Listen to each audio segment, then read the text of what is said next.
আল্লাহ তাআলা বলেন, যদি তোমরা প্রকাশ্য দান করো তবে তা ভালো, আর যদি গোপনে অভাবগ্রস্তদের দাও তবে তা তোমাদের জন্য আরও উত্তম। আর তিনি তোমাদের গুনহাসমূহের কিছু অংশ মাফ করে দেবেন। সূরা আল বাকারার আয়াত 271। ভাবুন তো, আপনার একটি ছোট্ট গোপন দান, যা পৃথিবীর কেউ জানল না, কিন্তু সেই দানই একদিন আপনার জীবনের অন্ধকার দূর করে দিল। আজকের গল্পটি শুধু একটি গল্প নয়, এটি আমাদের শেখায় আল্লাহর জন্য লুকিয়ে করা একটি ভালো কাজও কখনো হারিয়ে যায় না। আসসালামু আলাইকুম রহমতুল্লাহি ওয়া বারাকাতুহু। আজকে আমি আপনাদের সামনে গোপন দান সম্পর্কে কিছু কথা বলবো। এটা গল্প কাল্পনিক, তবুও কিন্তু আমাদের অনেক শিক্ষা দেয়। মনোযোগ দিয়ে গল্পটি শুনুন। একটি ছোট গ্রামের যুবক, তার নাম ছিল সাহেল। সে খুব ধনী ছিল না, একটি ছোট দোকানের কাজ করত। মাস শেষে যা আয় হতো তাতে কোনো রকমের সংসার চলত। তবুও তার একটি অভ্যাস ছিল, সে প্রতি শুক্রবার নিজের অল্প আয় থেকে কিছু টাকা আলাদা করে রাখতেন। কেউ দেখত না, কাউকে বলতো না। রাত গভীর হলে চুপচাপ গ্রামের এক দরিদ্র বিধবার দরজার সামনে খাবার আর টাকা রেখে চলে আসতো। বিধবা জানতেন না কে এই দয়ালু মানুষ। সালেহ শুধু মনে মনে বলতো, হে আল্লাহ, এই দান শুধু আপনার সন্তুষ্টির জন্য। একদিন হঠাৎ সালেহের চাকরি চলে গেল। ঘরে খাবার নেই, হাতে টাকাও নেই। মানুষ তাকেও সাহায্য করল না।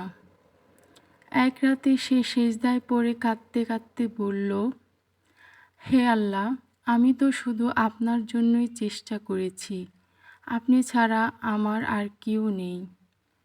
পরদিন সকালে হঠাৎ এক ব্যক্তি এসে বললেন, আমাদের প্রতিষ্ঠানে একজন সৎ মানুষের দরকার।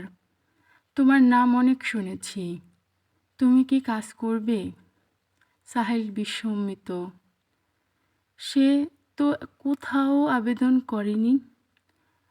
কয়েকদিনের মধ্যে সে আগের চেয়ে ভালো চাকরি পেল। তার রিজিক বেড়ে গেল। প্রিয় ভাই ও বোনেরা, অনেক সময় আমাদের জীবন থেকে অনেক কিছু চলে যায়। আল্লাহ সেটা নিয়ে নেন, কারণ এর চেয়ে উত্তম কিছু আপনাকে দান করবে। এজন্য তাই আমাদের ধৈর্য ধরে আল্লাহর উপর ভরসা রেখে থাকতে হবে। চলুন আবার শুরু করি। বছর কয়েক পর সে বৃদ্ধ অসুস্থ হয়ে পড়লেন। মৃত্যুর আগে তিনি দোয়া করেছিলেন, হে আল্লাহ, যে মানুষটি এত বছর আমাকে না জানিয়ে সাহায্য করেছে, আপনি তার জীবনে বরকত দিন, তার সব দুঃখ দূর করে দিন, দুনিয়া ও আখিরাতে তাকে সম্মান দিন। সাহেল দূরে দাঁড়িয়ে অশ্রুসিক্ত চোখে শুনছিল।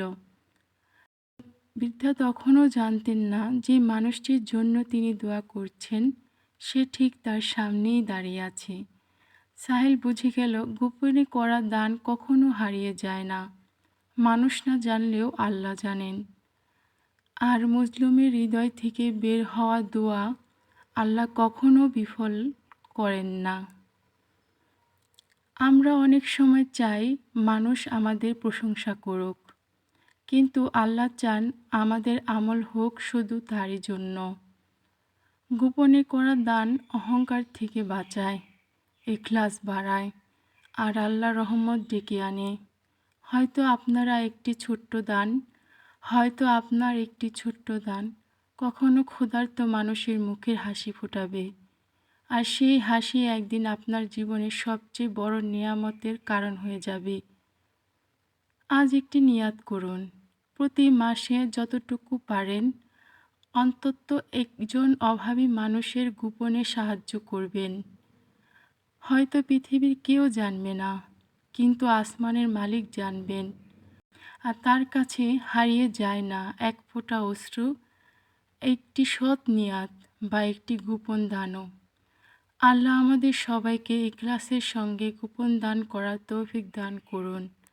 প্রিয় ভাই ও বোনেরা, আপনারা যদি এই গল্পটি পছন্দ করে থাকেন তাহলে ভিডিওটিতে একটি লাইক দিন, মন্তব্যে লিখুন আলহামদুলিল্লাহ এবং আরও ইসলামিক গল্প পেতে চ্যানেলটি সাবস্ক্রাইব করে পাশে থাকা বেল আইকনটি অন করে রাখুন। আর যদি ভালো লেগে থাকে তাহলে গল্পটি শেয়ার করুন। অনেকে আছে এই গোপন আমলের গল্পটা শুনে সে নিজেও একটু দান করতে চেষ্টা করবে গোপনে। ধন্যবাদ সবাইকে। আসসালামু আলাইকুম রহমতুল্লাহি ওয়া বারাকাতুহু।